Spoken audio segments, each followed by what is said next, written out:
स्वागत है आपका घूमो बुंदेलखंड में। आज हम आपको एक ऐसी महत्वपूर्ण जानकारी देने जा रहे हैं जो आप उस जानकारी से अचंभित हैं। दोस्तों, मैं आपको बता दूं, जब चित्रकूट आप आते हैं, चित्रकूट के दर्शन करने आते हैं, भगवान कांतानाथ जी का परिक्रमा करने आते हैं 5 किलोमीटर का, तो आप सबसे बड़ी गलती क्या करते हैं? सबसे बड़ी गलती आप कर जाते हैं, इसके बाद जो आपको फल मिलता है चित्रकूट आने के बाद, वो नहीं प्राप्त होता। बहुत से लोग सोचते होंगे ऐसा क्यों? ऐसा मैं आपको बताने जा रहा हूं, क्योंकि चित्रकूट को भगवान रामचंद्र जी की तपोभूमि कहा जाता है। भगवान रामचंद्र जी जहां 11.5 वर्ष बिताए हैं। तो सबसे बड़ी बात है कि चित्रकूट जब आप आते हैं तो सबसे बड़ी बात है कि परमिशन किसकी लेनी होती है। लोग सोचते हैं परमिशन चित्रकूट आने की, तो हाँ दोस्तों, मैं आपको बता दूं कि चित्रकूट आने से पहले, आप जब चित्रकूट आते हैं तो आप सबसे पहले मां मंदाकिनी के तट पर विराजमान जो चित्रकूट के राजा हैं मदगजेंद्र नाथ, रामघाट के मां मंदाकिनी के तट पर विराजमान राजाधिराज भगवान मदगजेंद्र नाथ। मदगजेंद्र नाथ का अर्थ बता दूं, भोलेनाथ महाकाल के नाम से है। शंकर भोले की वहां मूर्त बैठी हुई है, शंकर भोले वहां विराजमान है। मदगजेंद्र नाथ जी वहां पर जब भगवान रामचंद्र जी आए थे तो वहां पर भगवान मदगजेंद्र नाथ जी से प्रार्थना करके ही इंटर किए थे, और मदगजेंद्र नाथ जी की मूर्त भी उन्होंने ही एक तो वहां स्थापित की थी। इसके बाद तमाम ऋषि मुनियों ने भी स्थापित की कई सारी। तो जब आप आते हैं चित्रकूट तो सबसे पहले मदगजेंद्र नाथ जी के दर्शन करिए, और इसके बाद आरती में भी सम्मिलित होइए। इसके बाद आप चित्रकूट की परिक्रमा कर सकते हैं। चित्रकूट के उन तमाम तीर्थ स्थलों के दर्शन कर सकते हैं जो लोग आते हैं दर्शन करने। सबसे बड़ी बात है कि गोस्वामी तुलसीदास जी अयोध्या, बनारस, तमाम जगहों पे गए, लेकिन भगवान रामचंद्र जी के दर्शन नहीं हुए। भगवान रामचंद्र जी के दर्शन तुलसीदास जी को वहीं मदगजेंद्र नाथ के नीचे जो रामघाट विराजमान है, रामघाट स्थित है, मां मंदाकिनी के तट पर रामघाट पर ही उनको भगवान रामचंद्र जी के दर्शन हुए थे। तो सबसे बड़ी मान्यता यह है कि जैसे आप वहां जाते हैं, उज्जैन जाते हैं, आप कहीं भी जाते हैं तो काल भैरव का दर्शन करते हैं, परमिशन लेते हैं, तो ऐसे ही चित्रकूट में जब आप मदगजेंद्र नाथ जी के दर्शन और परिक्रमा और प्रार्थना करने के बाद, इसके बाद जो वास्तविक नियम है, आप उनके दर्शन करने के बाद आप जाइए भगवान कांतानाथ जी। कांतानाथ जी के 4 रास्ते हैं, 4 द्वार हैं। पूर्वी द्वार है, सबसे पहले आप जब 3 मुखारबिंद जाते हैं उसको पूर्वी द्वार कहते हैं। फिर इसके बाद प्रथम मुखारबिंद कहा जाता है। एक और है जो तृतीय मुखारबिंद है, जो भगवान कांतानाथ जी की जगह 3 जगह मूर्ति विराजमान है। चौथा मुखारबिंद जो आप नहीं जानते, उनको बोला जाता है बराह के हनुमान जी। बराह के हनुमान जी के पास से जो रास्ता गई है वो चौथा मुखारबिंद है। तो दोस्तों, बहुत से लोग को नहीं जानकारी है, तो मैं आपको ये जानकारी इसीलिए दे रहा हूं। आप भगवान चित्रकूट के जब आए, भगवान के दर्शन करिए। परिक्रमा 5 किलोमीटर की परिक्रमा आप आराम से करिए। 5 किलोमीटर की परिक्रमा करने के बाद इन चारों धामों को आप अवश्य घूमिए। अगर आप इनको नहीं घूमते हैं, इनको दर्शन नहीं करते हैं, तो आपका आना सबसे बेकार है, कोई फल नहीं। इससे अच्छा ना ही आइए। तो मैं आपको बता दूं, वहां से निकलने के बाद आप जाइए हनुमान धारा, भगवान हनुमान जी के दर्शन करिए, जो हनुमान जी के उस पहाड़ से, उस पर्वत से हनुमान धारा के नाम से जो जाना जाता है, हनुमान जी की मूर्त बैठी हुई, हनुमान जी वहां विराजमान है। तो वहां जो अमृत धारा निकलती है, हनुमान जी की वो पानी की धारा हनुमान पहाड़ से निकलती है, नीचे को आती है, गिरती है, उसको हनुमान धारा कहा जाता है। इसका शास्त्रों में भी वर्णन है। आप उस हनुमान धारा में रोपवे से या सीढ़ियों से जा सकते हैं, वो आपकी इच्छा। हनुमान धारा के दर्शन करने के पश्चात आप सती अनसुईया जाइए।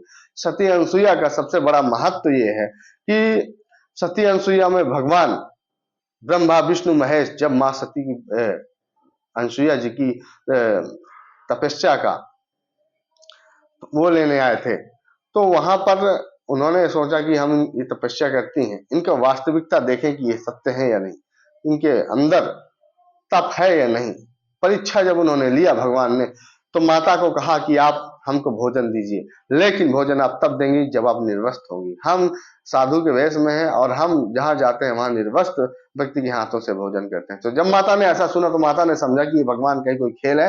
उन्होंने अपने तप और बल से, उन्होंने सती अनसुईया माता ने जब देखा कि यह तो ब्रह्मा विष्णु महेश स्वयं मेरे कुटिया में विराजमान है, उन्होंने उनको पानी उसके मंत्र मारा, बालक का स्वरूप हो गए, उन्होंने उनको भोजन दिया। तो ये वहां की महिमा है। तो सती अनसुईया आप अवश्य जाइए। इसके बाद सती अनसुईया और आपको स्फटिक शिला, वहां स्फटिक शिला का एक ऐसा महत्व है, स्फटिक शिला का महत्व तो ऐसा है कि वहां पर भगवान रामचंद्र जी और सीता मैया बैठी थी। तो जब वहां पर कौवे ने चोंच, आपने रामायण पे देखा होगा, कौवा चोंच मारता है उनके पैरों पे, रामायण पे पढ़ा होगा। तो जो कौवे में चोंच, कौवे जहां चोंच मारता है भगवान रामचंद्र जी वहीं से बाण मारते हैं। तो माता के जब चरणों में कौवा चोंच मारता भगवान रामचंद्र जाते तो कई योजन वो तीर उस कौवे का पीछा करता, तब जाके कौवा भगवान रामचंद्र जी के चरणों में आकर माफी मांगता।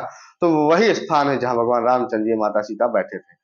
तो दोस्तों इसके बाद सबसे बड़ी बात है कि गुप्त गोदावरी। गुप्त गोदावरी एक ऐसा स्थान है जो कि गुप्त स्थानों से गोदावरी मैया निकलती हैं और कुछ क्षण में निकलने के बाद एक इतना सा गड्ढे में समा जाती हैं, वहां का जल खत्म हो जाता है और ये पता आज तक नहीं चल पाया कि वो जल जाता कहाँ है।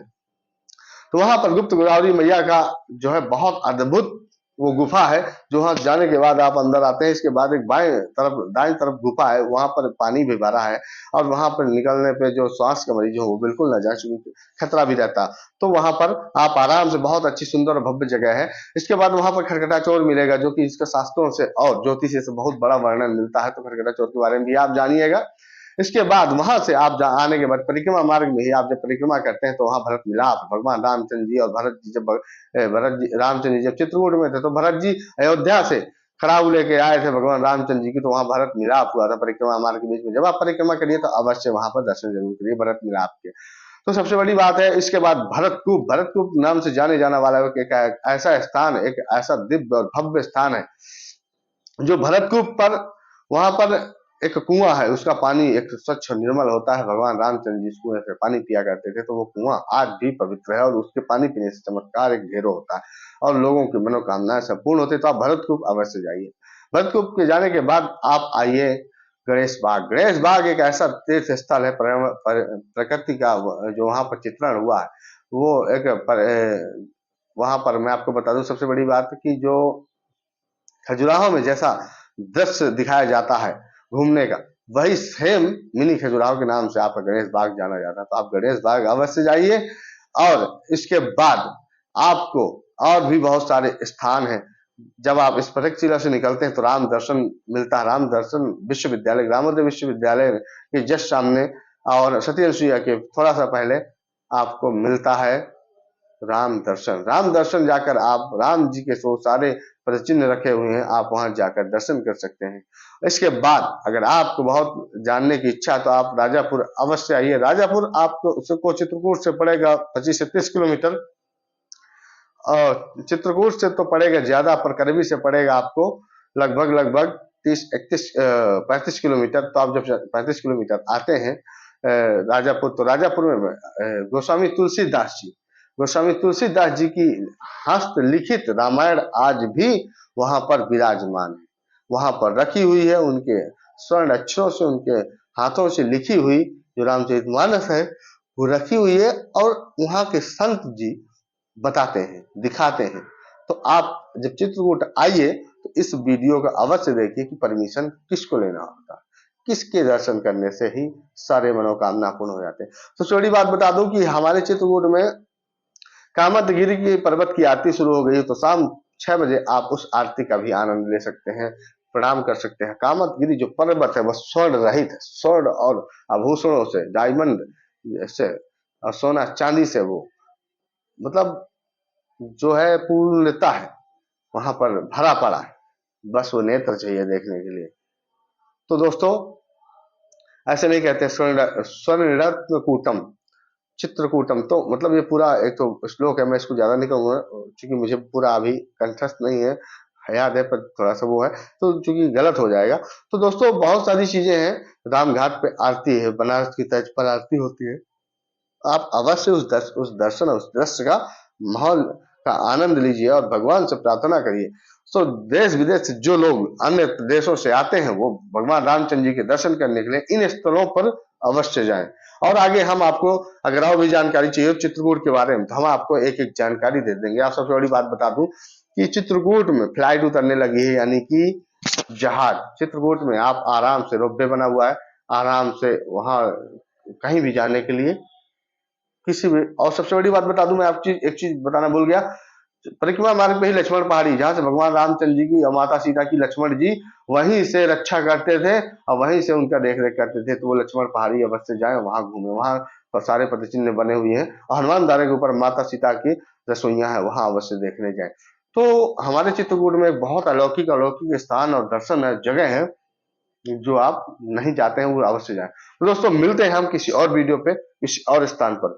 तो हमारे साथ बने रहिएगा घूम बुंदेलखंड में, और हमारे चैनल को सब्सक्राइब जरूर कर दीजिएगा, शेयर जरूर कर दीजिएगा और पूरा वीडियो देखिएगा, कमेंट जरूर करिएगा। बहुत बहुत धन्यवाद। जय श्री राम, जय कामताना, जय चित्रकूट।